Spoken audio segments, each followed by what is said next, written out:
Ce que je viens de vous donner, je ne sais pas si vous réalisez, hein, mais l'élément que je vous donne va vous permettre de faire de vrais progrès. Et surtout, salut la faune et bienvenue dans cette dernière partie sur comment structurer son entraînement. Désolé pour le temps que ça a pris, mais bon, désolé, je travaille à côté, hein, j'ai un autre travail. Hein, le tricking, c'est pas ma première activité. Euh, donc aujourd'hui, on va parler en gros des sports complémentaires à l'entraînement.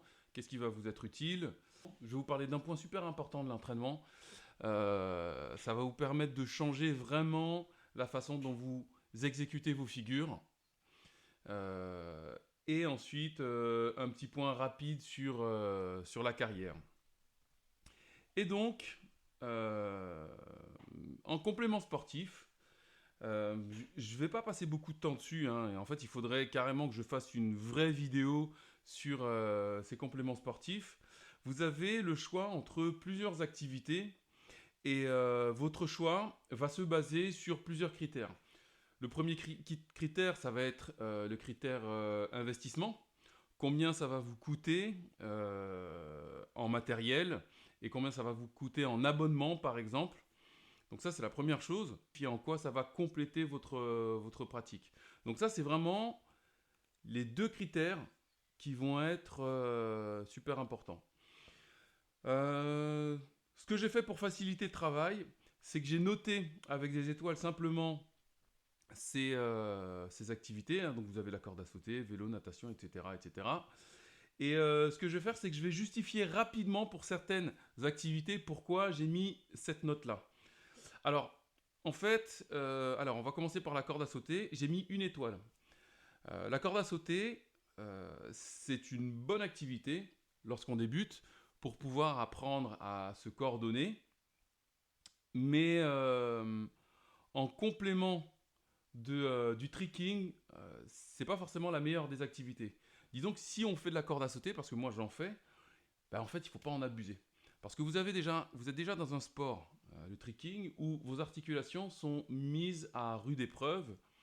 Si en plus de ça, vous venez enquiller une heure et demie par semaine de corde à sauter, ben en fait, ça risque de poser problème au niveau des chevilles et au niveau des genoux. Donc ça, la corde à sauter, j'ai mis qu'une étoile parce qu'en fait, c'est vraiment à mettre, à utiliser vraiment de façon très modérée. J'ai mis deux étoiles pour le vélo. Parce qu'en fait, il y a déjà un super bon point pour le vélo. J'en pratique régulièrement. C'est que ça va vous permettre d'avoir des genoux solides, le vélo. Ensuite, voilà, vous avez des activités 3 étoiles. Hein. Vous avez la natation, vous avez yoga et capoeira. En fait, ces activités-là, disons qu'elles sont bonnes. Alors, la natation, j'ai mis 3 étoiles parce qu'en fait, c'est bon pour développer le haut du corps. Ça permet pour le tricking, lorsqu'on a un haut du corps bien musclé, de faire remonter le centre de gravité et être beaucoup plus à l'aise dans ces mouvements aériens. Vous avez aussi le yoga et la capoeira. Donc ça, pour les articulations, c'est top. Attention, pas la capoeira régionale. Hein. La capoeira régionale, c'est assez proche c'est très proche du trekking. J'ai mis une seule étoile sur le taekwondo et le trampoline. J'aurais pu aussi en mettre une seule sur la capoeira régionale parce qu'en fait, ce sont des disciplines qui sont assez proches du trekking. Voilà, je ne vais pas m'étaler plus dessus. Il faudrait vraiment qu'il y ait que je fasse une vidéo complète là sur ces compléments sportifs. Alors, pour la suite, on va parler de répétition. On va parler de répétition. Et pour vous, la question, elle semble évidente. Faut-il répéter pour apprendre? Vous allez me dire, oui, il faut répéter. Certains vont me dire, non, il suffit de comprendre. Mais je pense qu'on peut faire mieux que répéter. Et ensuite, on va parler dans la dernière partie, on va parler de lire et contrôler ses mouvements. Alors, à la question, faut-il répéter? Je vais vous répondre tout de suite. Selon moi, et je vais vous le démontrer, répéter, non. Il ne faut pas répéter. Il faut itérer. Et il y a vraiment une différence entre répéter et itérer. Une répétition, en fait, elle va pas... En fait, quand on répète quelque chose, on fait exactement la même chose, en fait. C'est ça le principe de la répétition. L'itération et la réitération, c'est autre chose. En fait, une itération, dans une expérience scientifique, elle va tenir compte des expériences précédentes. Et on peut, lors des expériences suivantes, améliorer les protocoles. Et c'est ça qui est intéressant, et c'est là toute la subtilité de l'apprentissage. Répéter, non. Itérer, oui. En fait, ce sont des répétitions intelligentes, si vous voulez. Il faut tenir compte des répétitions précédentes. Et quand on tient compte de ces répétitions précédentes, on améliore l'exécution des mouvements. Et en plus de ça, non seulement on améliore l'exécution des mouvements, mais on apprend à connaître son corps.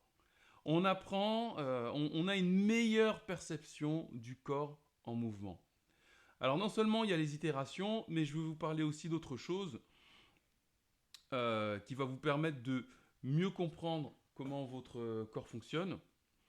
En fait, votre corps, vos muscles sont dotés de capteurs. Des capteurs qui vont vous donner un petit peu une information sur leur niveau d'étirement. C'est-à-dire que quand j'ai les yeux fermés, si je tends mon bras, ben en fait, je sais que mon bras il est tendu parce que mon biceps est allongé.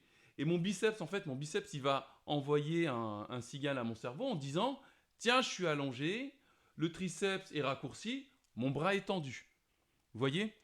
Et donc, en fait, tout ce système proprioceptif nous permet de comprendre, même si on a les yeux fermés, comment notre corps est situé.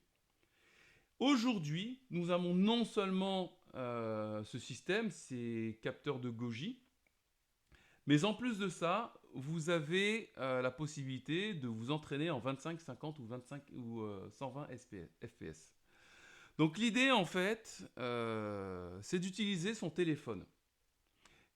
Et dans une première étape, c'est réaliser sa figure et se filmer. Dans une deuxième étape, l'idée, c'est de regarder ce qu'on a fait. Vous allez me dire, c'est évident. Mais quand vous vous regardez en train de faire, qu'est-ce qui se passe en fait ? Votre cerveau va réajuster tout son système proprioceptif. Vous qui imaginiez avoir la jambe tendue, la vidéo en fait elle vous dit que votre jambe elle est pliée. Mais à ce moment-là, en fait, votre cerveau va réétalonner le système proprioceptif. Donc la lecture était vraiment indispensable. Et une lecture où une lecture dans laquelle on s'implique, hein, on se revoit faire la figure. Et une fois qu'on a vu comment on a fait, c'est là que la différence va se faire entre la répétition et l'itération. Vous allez essayer de visualiser votre nouvelle expérience. Vous allez tenir compte de la réalisation précédente, tenir compte de la lecture que vous en avez faite, des réajustements que vous avez faits autour de cette lecture, et ensuite visualiser la nouvelle expérience. Et quand je dis visualiser, c'est vous imaginer en train de la faire, et surtout, imaginer en train de la réussir. Ça, c'est important. Et donc, je vous ai fait un petit schéma qui vous résume un petit peu la situation. Vous avez au tout début l'expérience ou l'essai. C'est-à-dire que je lance ma figure. J'ai envie Alors moi j'adore les corks. J'ai envie d'améliorer mon cork. Eh bien je réalise un cork. Je me filme en train de faire le cork. Donc ça c'est l'expérience. Pendant que je fais mon cork, mon corps me dit qu'il est comme ceci, comme cela. J'ai des informations qui remontent à ce sujet.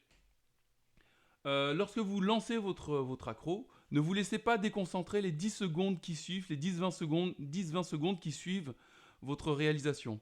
En fait, il y a un tout petit temps de latence. Quand vous réalisez votre cork, hop, vous réalisez votre cork. Il faut attendre 10 secondes pour que tous les messages venant des muscles arrivent au cerveau et que votre cerveau puisse interpréter ces résultats. Imaginez seulement hein, la quantité de muscles que l'on a, je ne connais pas leur nombre exactement, toutes ces informations arrivent vers le cerveau et le cerveau en fait n'a que quelques secondes pour traiter ces informations. Donc lorsque vous venez de réaliser votre figure, prenez ce temps. Ne vous laissez pas déranger par quelqu'un, prenez ce temps, prenez le temps de revoir le film de ce qui s'est passé, de recevoir ces informations, les informations de votre corps.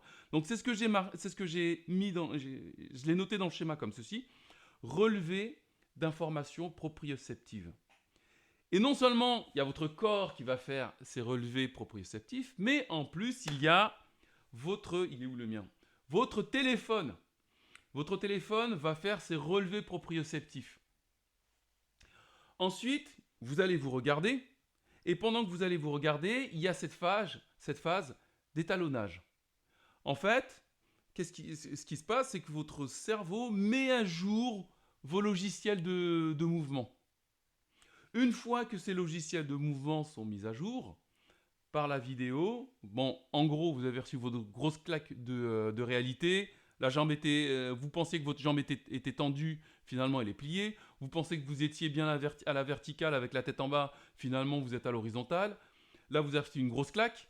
Et vient maintenant la phase de la simulation, où là, en fait, vous tenez compte de ce que vous a dit la caméra. Vous avez aussi tenu compte de ce que votre corps vous a donné comme information. Vous avez réajusté ça. Et maintenant, vous faites une vraie simulation. Vous visualisez et vous essayez de corriger. Et quand vous avez réalisé cette simulation dans votre tête et que vous avez compris où était votre erreur, seulement là, vous pouvez relancer votre expérience.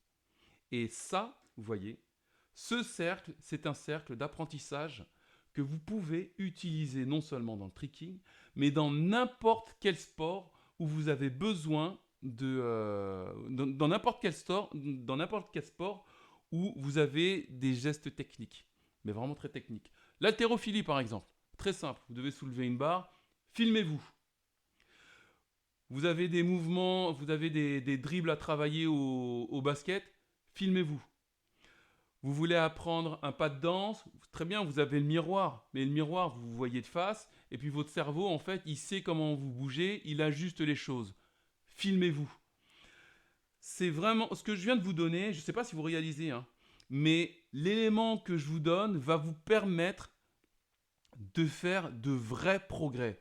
Et surtout, si vous prenez cette habitude de vous filmer et de vous corriger, non seulement vous allez progresser et maîtriser plusieurs mouvements, mais en plus de ça, vous allez surtout avoir des mouvements qui sont d'une beauté, je ne vous raconte pas. Alors prenez bien conscience de cette chose-là.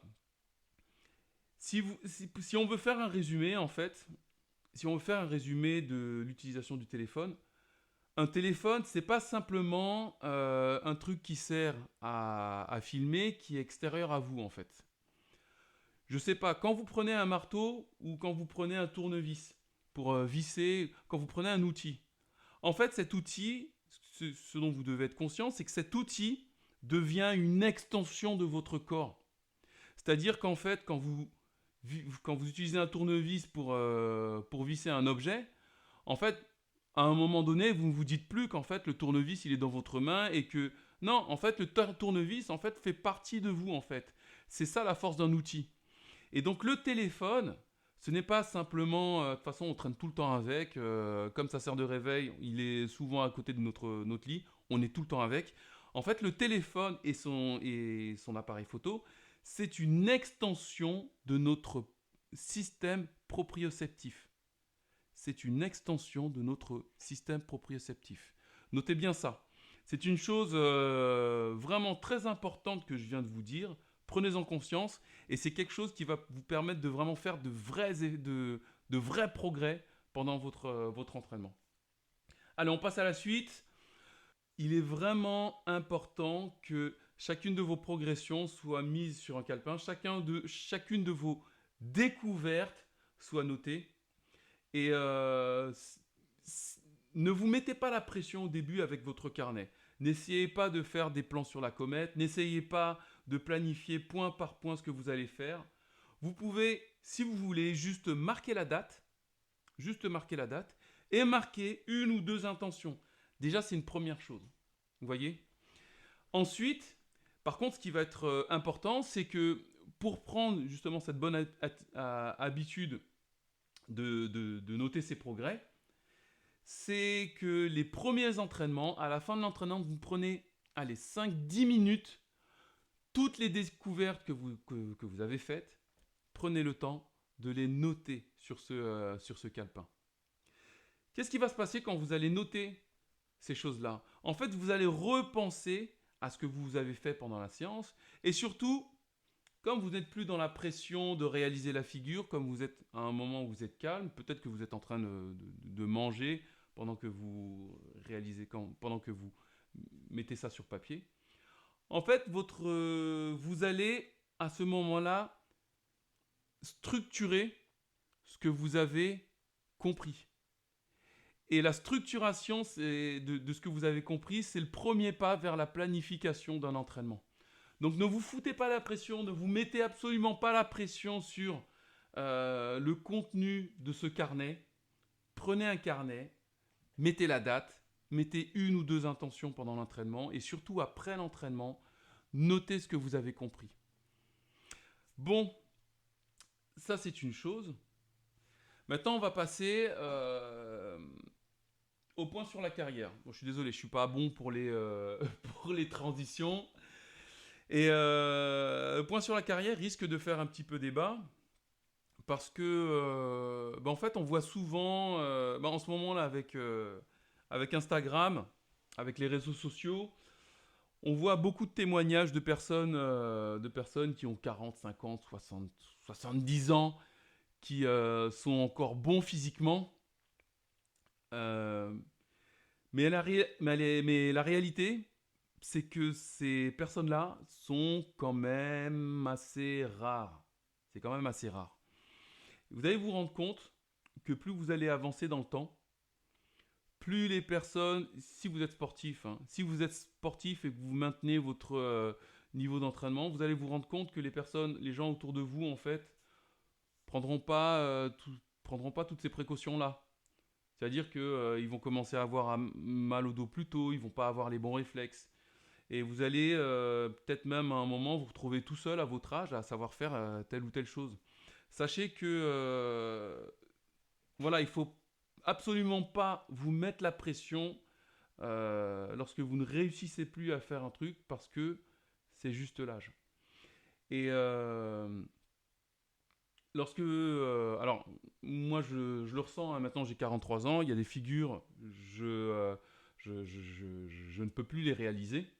Je ne peux plus les réaliser parce que je manque de peps, et je sens que mon corps a changé. Mais en fait, ces choses-là, il faut être capable de les accepter. Donc, ces choses-là, il faut être capable de les accepter. Bon, ça, on y reviendra à la fin. Mais voilà, en gros, j'ai découpé la carrière en 4 périodes, il me semble. 5-12 ans. Alors, 5-12 ans, ça va intéresser surtout ceux qui donnent cours de trekking, évidemment. 5-12 ans. Alors on voit, pareil sur les réseaux sociaux, des enfants de 10 ans qui balancent des double vrilles, qui font des trucs... ces enfants sont quand même assez exceptionnels, il ne faut pas l'oublier.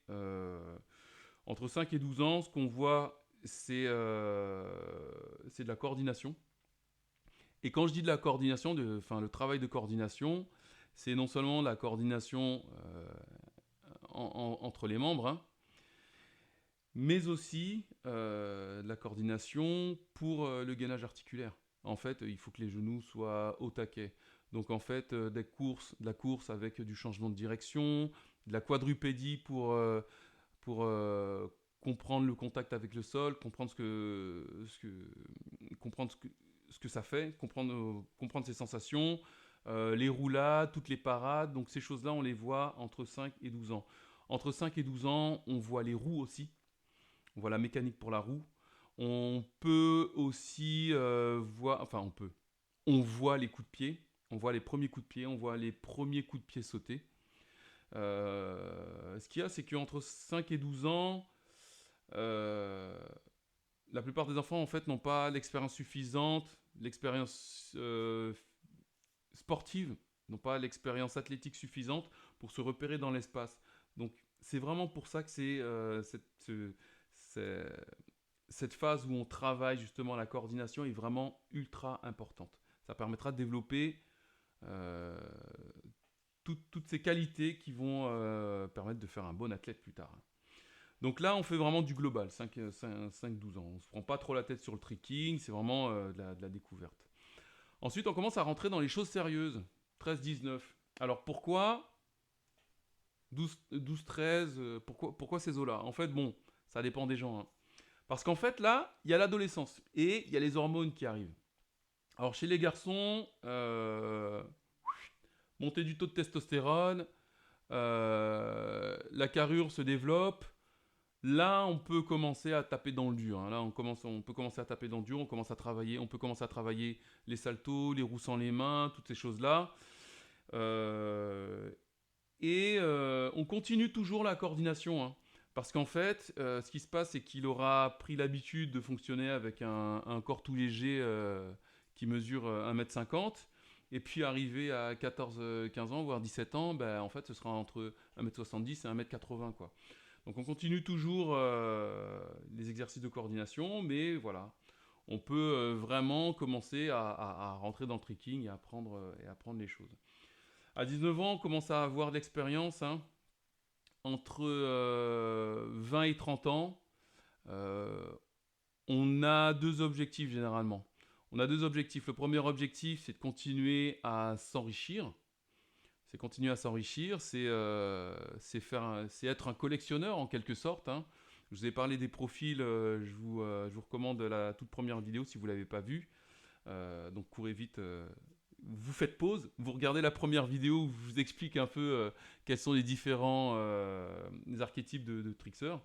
Donc vous avez deux objectifs. Le premier objectif, c'est de collectionner le plus possible de figures. Et le deuxième objectif, c'est d'être le plus propre possible en fait. Vous voyez ? Alors il y en a d'autres qui collent d'autres objectifs, hein, notamment être le plus créatif possible.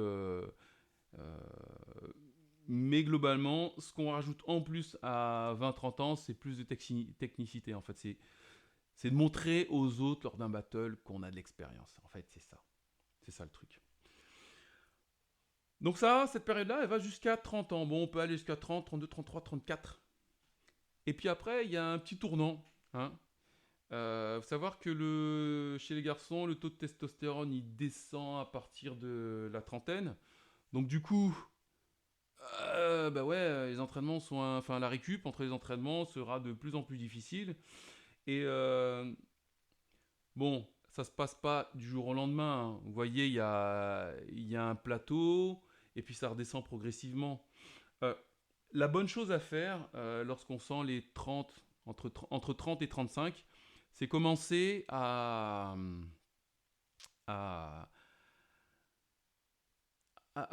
commencer à qu'est-ce que je cherche le terme, je le trouve. Voilà. C'est commencer une reconversion. Vous pouvez rester dans le tricking, mais il faudra faire des concessions. Donc il faudra faire des concessions, comme notamment peut-être s'entraîner sur des surfaces qui conviennent un petit peu plus aux articulations. Parce que, en fait, comme je vous ai dit, la récupération, elle est plus difficile. Donc les tendons, au niveau des tendons, on récupère moins bien. Ou bien des figures qu'on ne pourra plus faire, ou bien on peut voilà. Donc en fait, il y a une certaine reconversion, une certaine adaptation à faire par rapport à la pratique. Et surtout, il faut savoir, il faut commencer à réfléchir à qu'est-ce que vous ferez en fait plus tard. Et ça commence maintenant. Disons que la plupart des personnes, la plupart des trickseurs, en fait, ils ont commencé quand même très tôt, ils ont commencé avant 20 ans.